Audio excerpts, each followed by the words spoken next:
From our very first breath, we reach out. Co-regulation, not self-regulation, is in our nature. We find our cues from the sun and the moon, from each parent and caregiver. We find our place in this great turning planet by turning to one another, generation to generation. We awaken to the dawn and fall asleep at the evening's end. Our life's journey is part of something greater, something simple, something divine. A flame cannot be lit without a spark. A life cannot begin without the air. And we cannot begin to find ourselves without love. May we reach out to one another.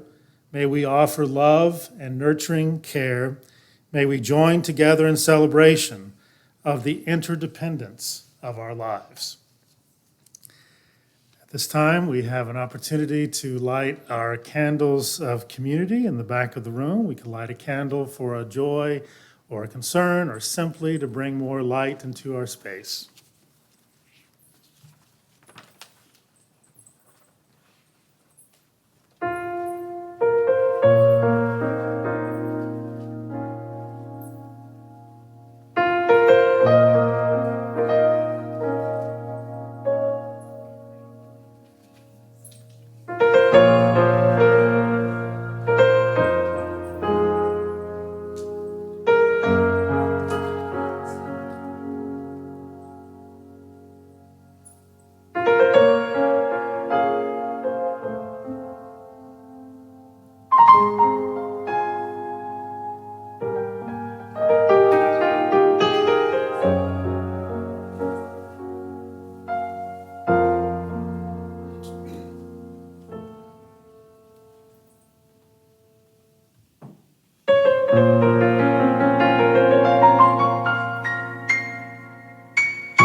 Let us stand together in body or spirit for the chalice lighting and our spoken affirmation. In the beginning, there was light, infinite and expansive, flowing out from an unseen center. Throughout creation, there is light. From the steady sun, the glowing moon, the flashing meteor, the twinkling stars, and the auroras dancing in the northern skies. Within each part of creation, there is light, slowed down and held close by every cell and molecule, by each atom and element.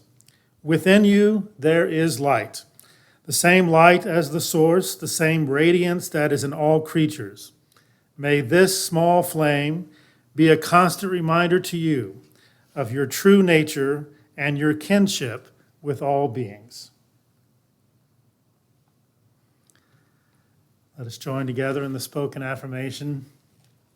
Love is the spirit of this church, and service is its law. This is our great covenant, to dwell together in peace, to seek the truth and freedom, and to help one another. Be seated.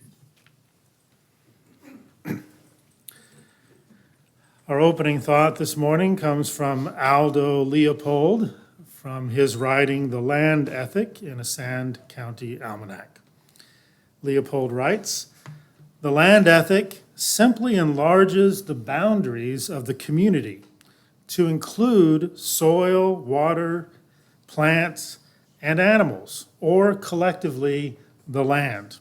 In short, a land ethic changes the role of Homo sapiens from conqueror of the land community to simply being plain members and citizens of it."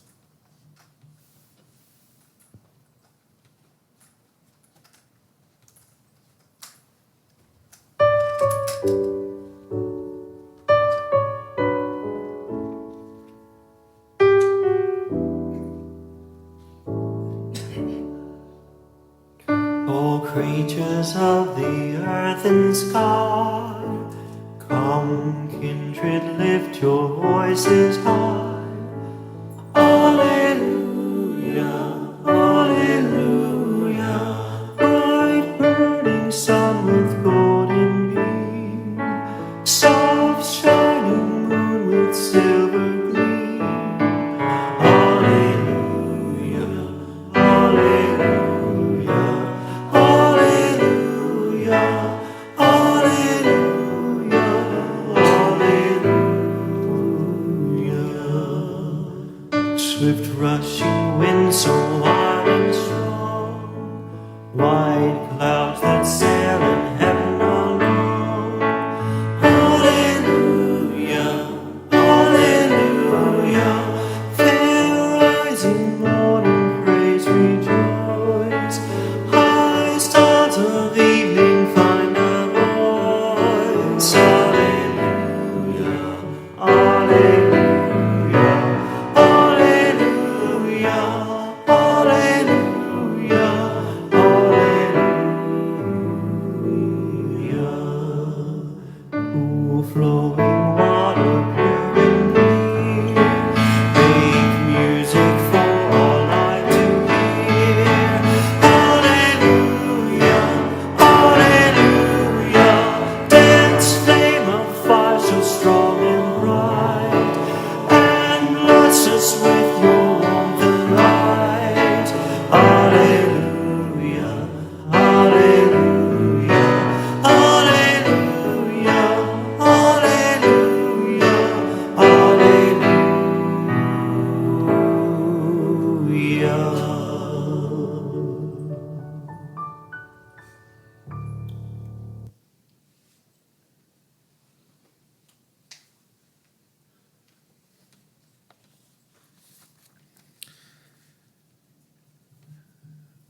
Our next reading comes from Erazim Kohak, another one of my mentors at Boston University when I was in graduate school. And this reading comes from his book, The Embers and the Stars, which he wrote in a cabin that he had built in New Hampshire, very similar to the kind of experience that Thoreau had on Walden Pond. Kohak writes, "Greed, the twin of pride, has ever been the driving force of the most destructive and self-destructive human acts. The logic is familiar enough. In their pride, humans seek to dominate their world, to possess it, free to use or abuse, destroy and alienate it as they see fit. From the latest electronic gadgets to other items of consumption, they are items bought in the illusion that possession can mean fulfillment, and unceremoniously discarded when the illusion bursts. We are hopelessly burdened by excess possessions, closets of once worn clothes, and yet we build more closets to fill, afraid that if our lives lost the purpose of acquisition, they would have no purpose at all."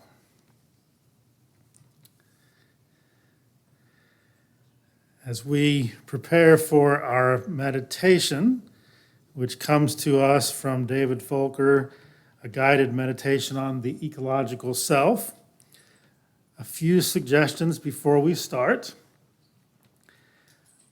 I recommend sitting for this meditation, and while you're sitting, if you find that focusing on your breath in any way causes anxiety or any other discomfort, you can instead focus on the feeling of your body being pulled downward by gravity toward the earth and pressing into the chair or the ground, wherever you are sitting. If you can do so comfortably, slide forward just a little bit on your chair so that you can keep your upper body upright and supported using your skeleton rather than leaning back onto the chair, if that's comfortable for you to do. Also, you can close your eyes, or if you'd like, focus your gaze on the ground about 3 or 4 feet in front of you. In the case of those of you with people in chairs in front of you, probably just close your eyes. Let's begin. As we begin, take 3 deep, grounding breaths. Inhale slowly and fully, and exhale slowly and completely. As you inhale, feel the air in your nostrils, your chest, and your belly. Notice where your breath feels most alive.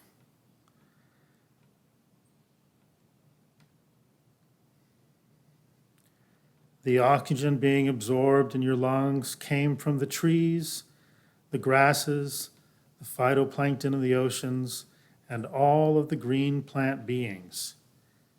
You thrive on oxygen that was exhaled by plants, by countless plant beings.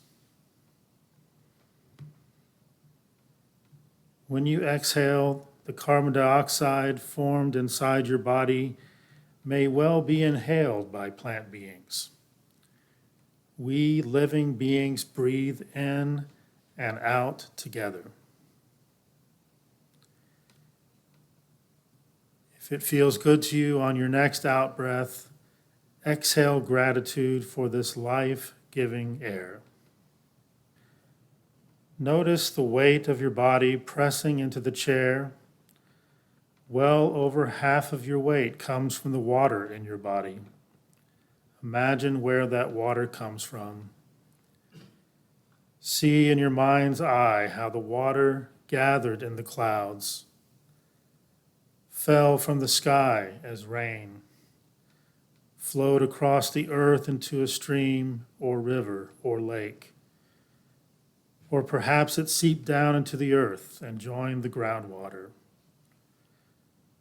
Remember what it feels like to be thirsty and to drink a glass of cool water. If it feels good to you on your next out-breath, exhale gratitude for the clouds, the rain, the stream, the river, and the lake inside of you. This is the same water that has supported life on earth for millions upon millions of years. The food that you eat gives you energy and all of the nutrients your body needs to live. What have you had to eat today? And where did that food come from?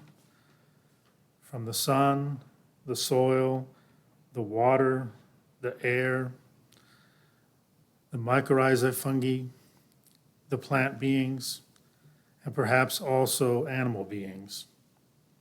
The energy stored by plants and animals when they were living now allows you to live. On your next exhale, see if you can feel the warmth of your body in your belly. The heat inside your body can be traced back through the web of life to the sun. Once again, notice the weight of your body pressing into the chair. Feel how the bones in your skeleton allow you to hold yourself upright or hold you to the ground.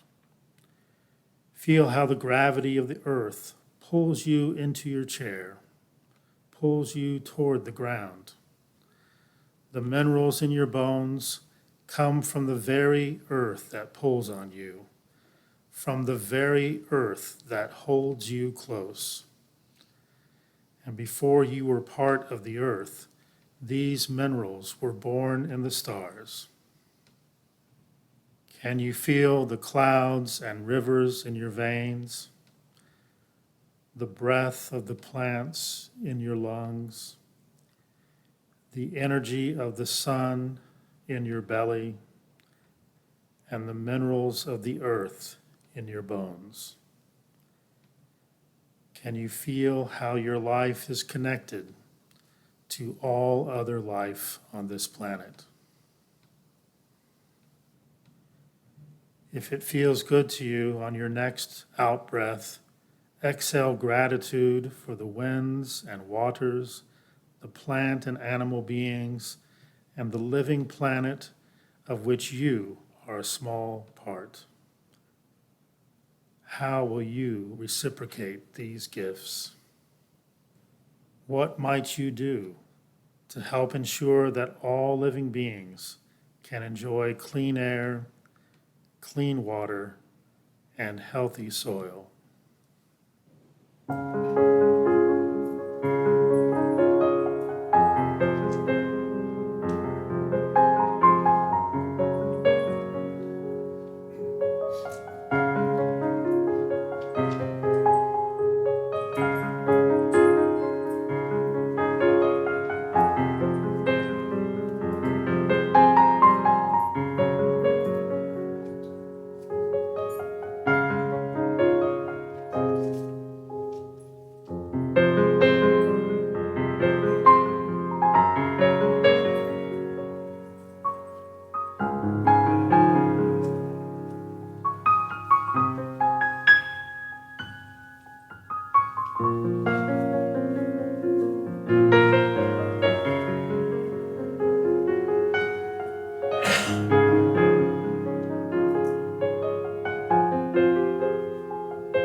Our next reading comes from Sally McFaig and her work, A New Climate for Theology. McFaig writes, "We must change our view of ourselves, our anthropology, so that we will elect leaders who can help structure our society in ways that are good, not just for some privileged human beings, but for all human beings and all other life forms.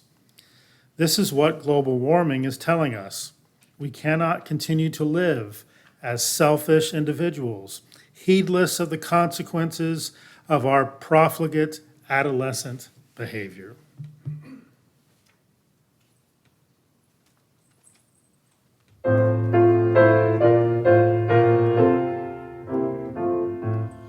Earth was given as a garden, cradle for humanity, tree of life and tree of knowledge, placed for our discovery. Here was home for all your creatures, born of land and sky and sea, all created in your image, all to live in harmony.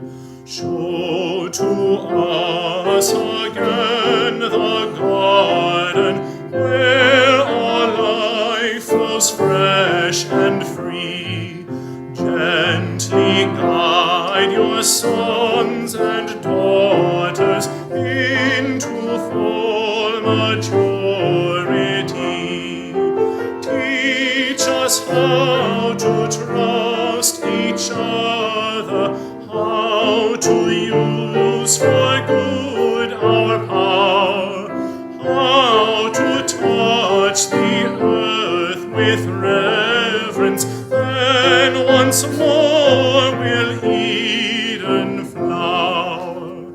Bless the earth and all your children. One creation make us whole, interwoven, all connected, planet-wide and inmost soul.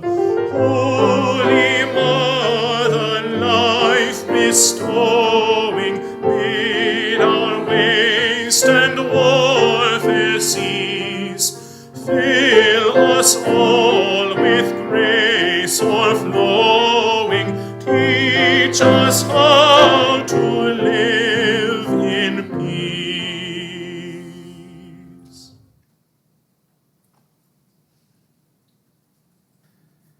The title of my discourse this morning is It's Not Just About Us. If I had a subtitle, it would be something like this: Get over yourself. Far too often, we think and act as if the world were made for us. As if the world were made for us, rather than seeing ourselves as actually being made from the world. This contributes, I think, to our tendency to see the world primarily as an object for use, for consumption, or for some other human benefit, rather than living in the world as if it were our community, because it is. One of the greatest errors in human self-understanding, I think, has been the mistake of thinking that that which makes us special in nature somehow makes us separate from nature. For centuries, a segment of humanity, guided by greed, has used reason for conquest and control of nature, and also conquest and control of people who have lived in harmony with their ecological communities. Our only sustainable path forward is to move away from conquering and conquest and that use of reason to focusing on empathy and compassion as a guide for reason towards a future of regeneration and restoration of nature, and also regeneration and restoration of persons who have lived in community with nature in such a way that we avoid continued ecological degradation and continued human deprivation on this earth. we need to realize that we do not enhance the inherent worth of human life by denying the inherent worth of non-human life. All life has intrinsic value. All life has inherent worth. Just because we as humans have evolved to possess rational capabilities, which I think are sometimes really overrated, just because we've evolved to have those rational capabilities does not mean that we have a right to enslave the rest of nature. This summer, we are being reminded of where our greed and our attempts to conquer and control nature are taking us, as we have witnessed a new level of extreme events connected to our climate crisis. Just in the last 2.5 months, we've experienced the hottest June on record. The hottest June since record keeping began in 1880, the hottest June that any of us here have ever experienced in our lives, unless anyone was born in 1879, no? Okay. Think about it. The hottest June on record, maybe the hottest June in thousands of years. Also, during the last 2.5 months, we experienced the hottest day that's ever been recorded since 1880, the first week of July. And then the first week of July was the hottest week ever recorded since 1880, perhaps even earlier. And you can probably guess that July was the hottest month. Not just the hottest July, but it was the hottest July, but also the hottest month ever recorded since 1880. And 2023 is easily on pace now to become the hottest year since record keeping began. Now, it's important to know what's going on. Why is it so hot this year? There's a number of factors. First of all, the greenhouse gas emissions that we've been emitting in the industrial age have created a rise in global average temperatures from pre-industrial averages. That's about 1 degree Celsius higher than pre-industrial averages. Also, during this year, we're experiencing an El Nino event, where the surface of the eastern Pacific Ocean is much warmer than it normally is, and that also increases global average temperatures. And then also, and this hasn't been talked about too much, but there was a very large volcanic eruption last year in the South Pacific that spewed an immense amount of water vapor into the atmosphere, which climate scientists say is also exacerbating the increase in temperatures that we're experiencing this year. Now, if we hadn't had that 1 degree Celsius increase already, and if we weren't in an El Nino year, and it had only been that volcanic eruption, it would not have been that big of a deal. But when you add the increase in temperature from that increased water vapor on top of the 1 degree Celsius and on top of the El Nino event, you end up with a year like 2023, which is giving us a taste, it's not a good word for it, but a taste of what 1.5 degrees Celsius increase in temperatures from pre-industrial average will be like. So we may not see these kinds of temperatures repeated over and over again over the next decade, but it gives us a taste of what it will be like if we continue on the trend that we currently are seeing. And what will it be like? Well, this year we're seeing what it's like. Record wildfires in Canada, causing really almost unbreathable air over vast swaths of North America. You saw the pictures of New York City earlier in the summer. It was the worst pollution on Earth during that time. 101-degree waters off the coast of Florida. I'm not a big hot tub fan, but I'm told that's about what people put as the temperature of their hot tubs, right? That's wreaking havoc on marine ecosystems. That's wreaking havoc on coral reefs. We're seeing record-breaking floods and extreme droughts all over the world.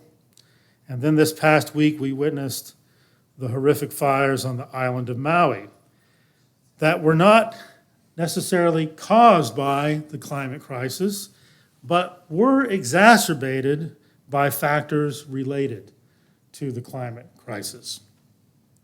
To borrow some words from the Christian tradition, the whole creation is groaning in travail. And if we needed another reminder of our human capacity to destroy each other and even destroy most of life on Earth, there was a movie that came out this summer that reminded us all of just that. I'm not referring to the movie Barbie, but rather to the movie Oppenheimer.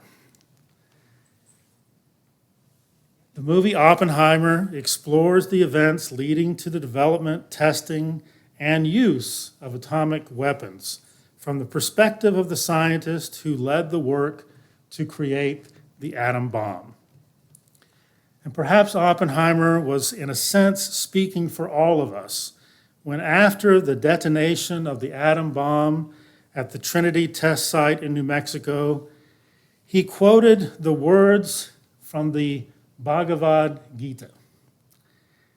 And these were those words: "Now I am become death, the destroyer of worlds." Our capacity and willingness to destroy each other and the rest of life on Earth hold our entire world in bondage. There are roughly two possible ways for the Earth to heal and eventually be set free from the immense damage and bondage that's being caused by human beings. It's not being caused by all of us equally. There are some who are more culpable than others, and large corporations and fossil fuel industry are certainly some of those. But there are roughly two possible ways to set creation free from the damage and bondage that's caused by human exploitation.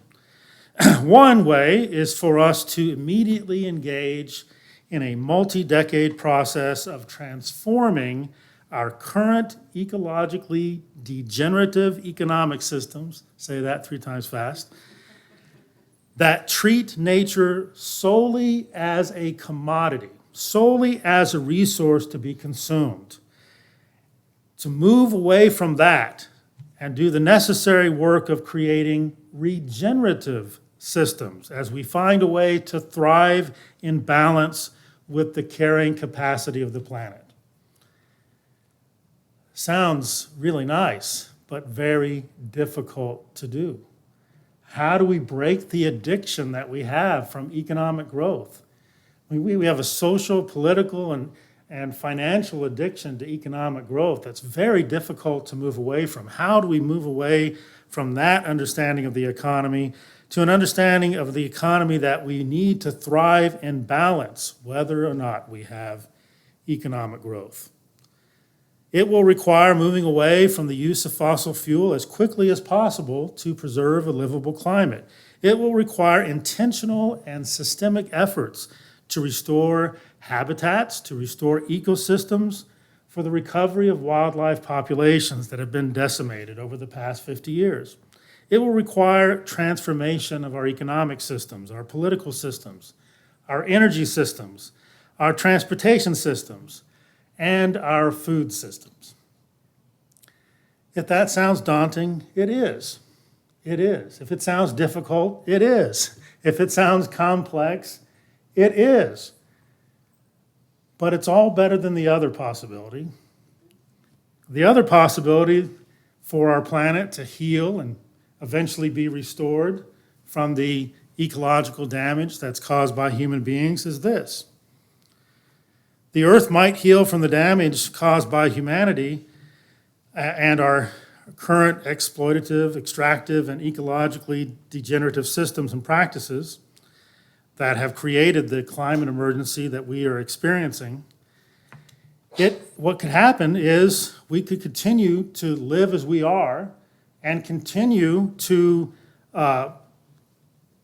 create what many scientists are calling the sixth great extinction on our planet, where we have an extinction rate that's 1,000 times greater, some scientists say, than the normal background extinction rate on the planet. So if we continue that path, if we continue in the status quo path, we'll continue to have reduction of wildlife, we'll continue to have mass extinction, and then eventually, in this second scenario, Earth will soon no longer be able to sustain human civilization. And with that, there will be a massive economic and ecological collapse that will lead to immense suffering and death, including the death and suffering of millions of species on Earth. Eventually, after this catastrophic die-off, the Earth will begin to heal slowly over time. And it will even likely at some point fully recover its diversity of life. But it will take 10 million years to do so. I'd like to think that if we fully realize that the extinction event that we are currently causing will take 10 million years to recover from, that we might act a bit more urgently to stop it. So far, I'm disappointed. But it's not just about us. It's not just about the survival of human beings. It's about the survival of thousands upon thousands of other species. It's about the diversity of life for the next 10 million years. Either we take path one and preserve that diversity. There's no guarantees, right? There might be an asteroid out there with our name on it, a comet. There might be some other event that's out of our control. But the climate crisis is not one of those events. The climate crisis is an event that we still have a way of mitigating, a way of improving, a way of making better. The choice is ours. An intentional path of regeneration in which we as humans and most of the species currently living on Earth will survive, or a path of unsustainable exploitation and ecological degeneration that leads to the end of human civilization and the vast majority of currently existing species, followed by that 10 million years of evolutionary recovery. If we as humanity continue down our current path, those most responsible for perpetuating our current ecocidal systems and practices will, like Oppenheimer when he said, "I have become death, the destroyer of worlds." We as humanity will have become death, the destroyer of worlds. The choice is clear. We must become life, the restorer of worlds. And the good news for us, in my tradition, the Christian tradition, we like to end on good news. The good news for us this day and every day is that we still have a choice. We have a choice to follow the way of love and justice, the way of hope and regeneration. We still have a choice to love each other. We still have a choice to love all of life on earth. We have a choice, using some language from my tradition, to act justly, to love mercy, and to walk humbly with each other in ecological community. We still have a choice to live into the hope that can make beloved community a reality.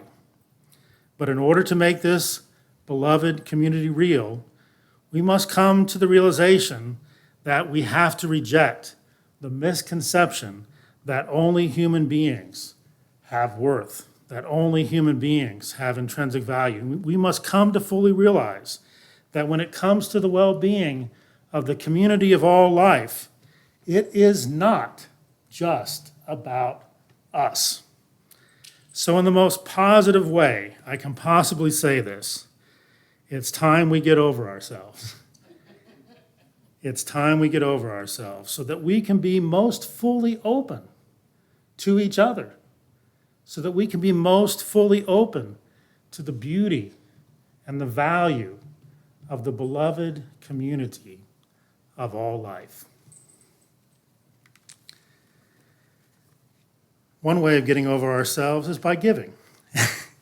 And like that segue, at this time we have an opportunity to give either at the table, and there are also ways to give online.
Let us stand and body our spirit for our parting thought and the extinguishing of the chalice. Our parting thought comes from that great environmental champion, Rachel Carson, from her work, Silent Spring. She writes, "We stand now where two roads diverge. But unlike the roads in Robert Frost's familiar poem, they are not equally fair. The road we have been traveling is deceptively easy, a smooth superhighway on which we progress with great speed, but at its end lies disaster. The other fork of the road, the one less traveled by, offers our last, our only chance to reach a destination that assures the preservation of the earth." Let us join together in the extinguishing of the chalice. We extinguish this flame, but not the light of truth, the warmth of community, or the fire of commitment. These we carry in our hearts until we are together again.